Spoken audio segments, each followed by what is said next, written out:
আসসালামু আলাইকুম রহমতুল্লাহ বরকাত। সবাই কেমন আছেন? আশা করছি সকলে ভালো আছেন। আমি আল্লাহর রহমতে ভালো আছি। আছি আল জান্নাত ফাউন্ডেশন পেজ থেকে আপনাদের সাথে। এটি হলো আমাদের মহল্লার জামে মসজিদ। আলহামদুলিল্লাহ ইতিমধ্যে অনেকগুলো কাজ হয়েছে। এই কাজগুলো আপনাদেরকে দেখাবো এবং মসজিদের ডিজাইনগুলো আপনাদের সাথে শেয়ার করব, দেখাবো ইনশাল্লাহ। আমরা এই মসজিদটি স্থাপন করি 2019-এ। মোটামুটি 19, 20, 21, 22, 23, 24, 19-এর রমজানে মোটামুটি 6 মাস চলে যাওয়ার পর পরবর্তীতে মোটামুটি 5 বছর, 5.5 বছরের মতো বয়স হয়েছে। আলহামদুলিল্লাহ এর মধ্যেই কিন্তু আমরা এই মসজিদটা একটা পর্যায়ে নিয়ে আসতে সক্ষম হয়েছি। আল্লাহ তাআলা আমাদেরকে তৌফিক দান করেছেন। আপনাদেরকে যদি মসজিদের ডিজাইনগুলো দেখাই, এটা হলো মসজিদের জানালা। এটাকে আমরা লিংটন পর্যন্ত 7 ফিট উপরে লিংটন দেওয়া হয়েছে। জানালাগুলো 7 ফিট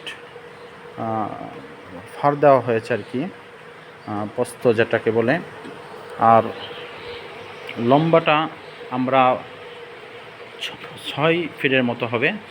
1 ইট বেশি আছে, এটা ইনশাল্লাহ হয়তো বা খুলে ফেলবো, না হয় 1 ইট থাকবে এর ভিতর দিয়ে ইনশাল্লাহ আমাদের জানালা ডিজাইনটা করা হয়েছে। আলহামদুলিল্লাহ বড় জানালা এই জন্য দেওয়া হয়েছে যাতে করে বাহির থেকে প্রচুর পরিমাণ বাতাস ভিতরে প্রবেশ করে এবং মুসল্লিরা খুব আন্তরিকতার সাথে যেন সালাত আদায় করতে পারে এই জন্য। এছাড়াও মনে করেন আলো যেটা আছে, অনেক মসজিদগুলো আছে জানালা ছোটো থাকার কারণে পরিপূর্ণ আলো আসে না। আমি কয়েকদিন আগে একটা মসজিদে নামাজ আদায় করেছি, খুবই সুন্দর চমৎকার একটি মসজিদ, কিন্তু জানালাগুলা ছোটো, যার কারণে বিদ্যুৎ চলে গেলে অথবা বিদ্যুৎ ছাড়া বা লাইট জ্বলানো ছাড়া কিন্তু মসজিদের মধ্যে অবস্থান করলে মসজিদের ভিতরে অত্যন্ত অন্ধকার থাকে, খুব বেশি অন্ধকার থাকে, যার কারণে বিষয়টা ভালো লাগে না। ওই জায়গা থেকে বিবেচনা করে কিন্তু আমরা মসজিদের জানালাগুলো খুবই বড় দিয়েছি যাতে করে পরিপূর্ণ আলো বাতাস ভিতরে প্রবেশ করে। আলহামদুলিল্লাহ আপনারা দেখতেছেন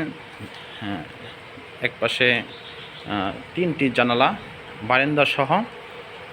আর আমরা আমাদের মসজিদের ভিতরে যে অংশটা আছে, আসসালামু আলাইকুম, যে অংশটা আছে সেই অংশটার মধ্যে 5টা কাতার হবে আর বারান্দায় 2টা কাতার হবে। এই হলো 7 কাতারের মসজিদ।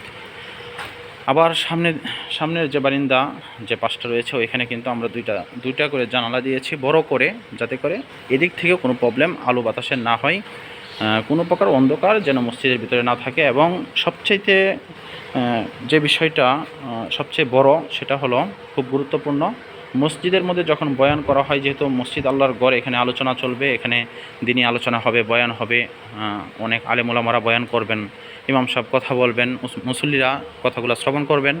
ওইখানে যদি প্রতিধ্বনি হয় একটা শব্দ, আমি বললাম, আবার এই শব্দটা যদি আবার দেওয়ালে বাড়ি দেয়, তাহলে কিন্তু কথাগুলা পরিপূর্ণভাবে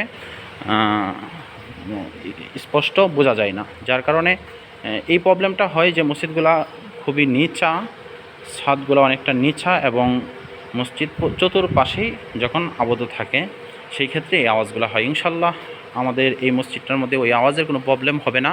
আমি মসজিদ থেকেই কথা বলতেছি,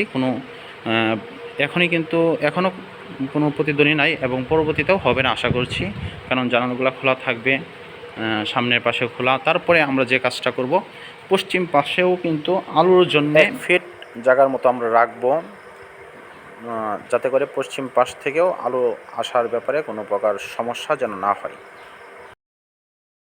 ওই পশ্চিম পাশ থেকেও যেন পরিপূর্ণভাবে আলো আমাদের মসজিদ ভিতর থেকে আমরা আলোটা পাই, আলোটা উপভোগ করতে পারি। আর মেহরাবের যে ডিজাইনটা এটা আপনারা দেখতেছেন, এই সিস্টেমে করা হয়েছে মেহরাবটা। এখানে ইটগুলা একদম লিংটন পর্যন্ত উঠে যাওয়ার পর আমরা আলাদাভাবে কাঠ দিয়ে বা বিভিন্ন সিস্টেমে করা যায় সামনের মেহরাবের যে কাজটা, ওই কাজটা ইনশাল্লাহ আমরা করে নিয়ে আসবো, এনে তারপরে এখানে ফিটিং করে দেব।